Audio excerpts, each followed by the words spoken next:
Pemirsa, KTT ASEAN 2023 memasuki hari terakhir. Sejumlah pertemuan pun digelar, salah satunya adalah ASEAN Indo-Pacific Forum. Agenda ini sendiri diikuti sejumlah pejabat penting, termasuk pemain di sektor private and public.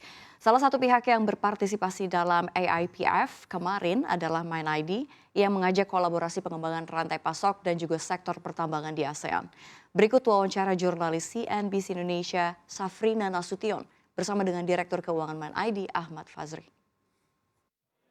Masih bersama saya Safrina Nasution dalam rangka acara Asian Indo-Pacific Forum. Saat ini saya sudah bersama dengan Direktur Keuangan dari MindID, Bapak Ahmad Fazri. Apa kabar Pak Ahmad? Baik, selamat siang. Terima kasih banyak sudah bergabung bersama kami di CNBC Indonesia. Pak, di rangkaian acara Asian Indo-Pacific Forum ini kira-kira seperti apa kesan yang dirasakan oleh MindID dan bagaimana juga konteksnya ini untuk mendukung bisnis dari MindID sendiri? Ini acara yang cukup strategis dan penting ya. Kita dari sisi MindID bisa menunjukkan ke depannya itu bisnis di sisi pertambangan itu akan seperti apa dari mulai proses supply chain, operation, kemudian juga komitmen kita terhadap clean energy. Dan ini juga membuka opportunity untuk peluang kerjasama dengan negara-negara ASEAN. Tadi di sebelum acara ini juga ada acara business matching, kita ketemu dengan berbagai institusi, lembaga yang diharapkan tentunya dari respon yang kita dapat itu ternyata cukup positif. Jadi selama ini kita sudah banyak bekerja sama dengan negara-negara China, Australia.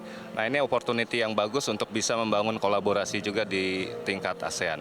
Di ASEAN sendiri, jadi memang sesuai ya Pak, momentum ASEAN ini dimanfaatkan oleh MindID untuk eksplor lagi ya Pak, untuk mitra dan lain-lainnya. Nah Pak, kita lagi di depan booth MindID. Nah kemarin kan juga Presiden Jokowi mengajak seluruh ASEAN leaders ke sini, ke booth-booth BUMN. Nah di MindID sendiri apa sih yang berusaha di-showcase di booth MindID sendiri?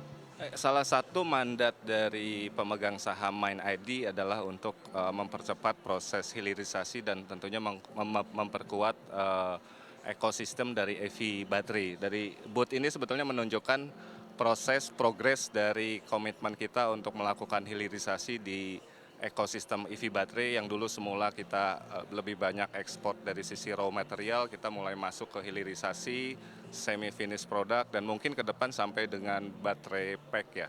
Karena tren penggunaan kendaraan di dunia sudah mulai mengarah ke electric vehicle, betul.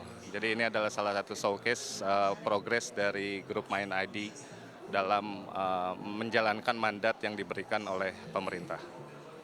Produk-produk yang ada ya Pak ya, kita bisa lihat di sini langsung ya Pak ya, dan tentunya ekosistem dari EV sendiri ya Pak ya, langsung ditampilkan di booth MindID.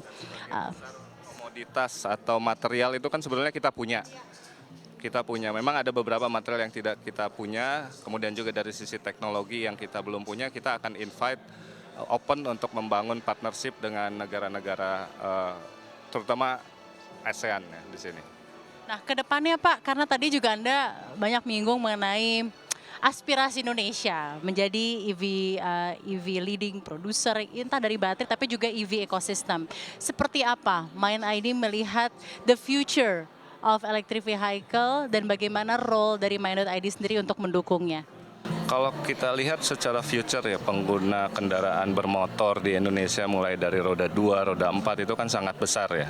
Dan dari sisi environment juga sudah mulai menjadi concern, bahan bakar yang menyebabkan polusi. Tentunya ini momentum yang sangat baik kita mempersiapkan, membangun ekosistem yang kedepannya tentunya kendaraan yang ramah lingkungan itu akan semakin banyak diminati, akan jadi didorong terus oleh pemerintah. Kita lihat juga dari sisi pemerintah sudah memberikan beberapa insentif untuk kendaraan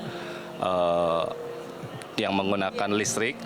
Beberapa sudah kita lihat kebijakan pemerintah untuk mendukung itu, kemudian juga terakhir kita lihat pemerintah juga sudah mulai merilis kebijakan terkait carbon trading yang mungkin segera akan nah itu akan terus mendorong awareness, kepedulian terhadap penggunaan dari clean energy. Jadi optimis ya Pak ya dalam hal ini Mind ID agar Indonesia aspirasinya tercapai ya Pak ya sebagai EV leading producer dan juga ekosistem EV sendiri. Sesuai dengan apa yang sudah dilakukan oleh Mind ID dan juga natural abundant resources yang Indonesia miliki tentunya ya Pak. Ya, betul sekali. Terima kasih banyak Pak Ahmad Fazri atas waktu bersama kami di CNBC Indonesia. Sehat selalu untuk Pak Ahmad dan juga sukses untuk Mind ID. Terima kasih banyak Pak.